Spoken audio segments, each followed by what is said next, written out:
ओम नमो भगवते वासुदेवाय नमः. अधिक मास महात्म्य अध्याय 14. यामध्ये आपण राजा अमरीशाची कथा ऐकणार आहोत. चला तर मग आजच्या या 14व्या अध्यायाला सुरुवात करूयात. ओम श्री परमात्मने नमः. श्री गणेशाय नमः. श्री महाविष्णू यांनी लक्ष्मी देवीला राजा अमरीशाची जी कथा सांगितली ती समोरच्या आर्त श्रोतू वर्गाला सांगताना सूत सांगू लागले. खरे तर कुणाच्या तरी व्रताचा असा भंग करणे हे योग्य नव्हे असे दुर्वास ऋषींनी इंद्राला सांगितले.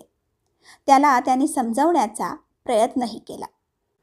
पण ऋषीवर, आता माझे अस्तित्व हे पूर्णतः तुमच्यावर अवलंबून आहे, तेव्हा आता आपणास जे उचित वाटेल तेच करा. पण या सेवकाला राज्यपदापासून वंचित राहावे लागणार नाही इतके मात्र करा म्हणजे झाले. असे म्हणत देवेंद्राने तर सरळ सरळ दुर्वासांचे पायच धरले. मग दुर्वासांनाही सरळ सरळ नाही म्हणता येईना. त्यावेळी दुर्वासांनी मनोमन असाही एक विचार केला की चला आपण जाऊन पाहू तरी त्या राजाकडे काय होते ते. बरे, त्या जमेची बाजू म्हणजे एवढ्या पुण्यवान राजाचे त्या निमित्ताने आपल्याला दर्शनही घडेलच की.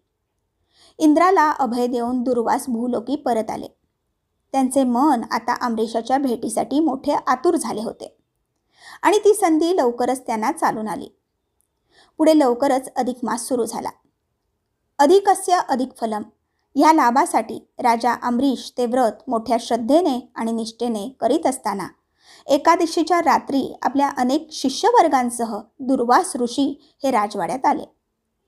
उद्या द्वादशी सूर्योदयापूर्वी ब्राह्मण भोजन घालून आपण प्रसाद घेऊन पारणे सोडायचे आणि नेमका एवढा ऋषीवर्ग, तेही दुर्वासांसारख्या श्रेष्ठासह दारी आलेला पाहून अमरीश राजाला अपूर्व आनंद झाला.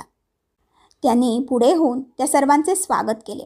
तेव्हा दुर्वास ऋषी राजाला म्हणाले, राजन, आज एकादशीचा उपवास घडला आहे. उद्या सकाळी तुझ्याबरोबर साधन द्वादशी पारण्याचे भोजन करायला आम्हा सर्वांना खूपच आवडेल. तेव्हा ऋषींचे हे शब्द ऐकले मात्र आणि अमरीश राजाला खूपच आनंद झाला. राजाने सर्वांच्या निवासाची, फलाहाराची, दुग्धपानाची व्यवस्था केली. द्वादशीला पहाटेच सर्व मंडळी उठली. इकडे राजानेही पूजा, नैवेद्य, भोजन इत्यादीबाबत सर्व जय्यत तयारी केली. ऋषीवर्ग आणि दुर्वास हे नदीवर स्नानास निघाले. तेव्हा राजा विनम्रपणे त्यांना म्हणाला, मुनिवर, माझे व्रत हे साधन द्वादशीचे व्रत आहे. तेव्हा आपण सर्वांनी सूर्योदयापूर्वी अन्न ग्रहण करण्यास येऊन मला उपकृत करावे म्हणजे झाले. अवश्य, असे म्हणून दुर्वास आपल्या शिष्यवर्गासह नदीवर स्नानास गेले. ऋषीवर स्नानाला नदीपात्रात उतरले मात्र आणि त्याच क्षणी, गुरुदेवा, माझे अस्तित्व आता आपल्याच हातात आहे हे देवेंद्राचे शब्द त्यांना आठवले आणि पाठोपाठच सूर्योदयापूर्वी भोजनाला या, नाहीतर व्रतभंग होईल ही अमरीश राजाच्या मनातली भीतीही त्यांना आठवली. आणि इकडे सूर्योदय होण्याची वेळ आली. नदीवर गेलेल्या मंडळींना राजाने एका दूताहाती विनंतीवजा निरोपही पाठवला. पण ऋषी मंडळी लवकर परत आलीच नाहीत. अखेर अमरीश राजाने आपला साधन द्वादशी पाळण्याचा नेम मोडू नये म्हणून अमरीश राजाने भगवंताला साक्षी ठेवून फक्त एक तुलसीपत्र भक्षण केले व तीर्थप्राशन करून व्रतसांगता करून आपला नेम राखला. ही गोष्ट मात्र जेव्हा दुर्वासांच्या लक्षात आली तेव्हा ते शिष्यांसह राजाकडे आले आणि म्हणाले, चल राजन, घाई कर, पाने वाढ. तेव्हा राजा अमरीश याने दुर्वासांना आपण व्रतसांगता केल्याचे सांगितले. तेव्हा एका क्षणात अमरीशाच्या या कृतीने दुर्वासांचा पारा एकदम चढला. ते रागावले, चिडले आणि म्हणाले, राजा, तू आम्हाला सोडून व्रतसांगता केलीस, उपवास सोडलास आणि आता तू आम्हाला ते उष्टे अन्न भोजनाला वाढणार. आता नको आम्हाला ते भोजन, आम्ही तसेच परत जाणार. चला रे परत.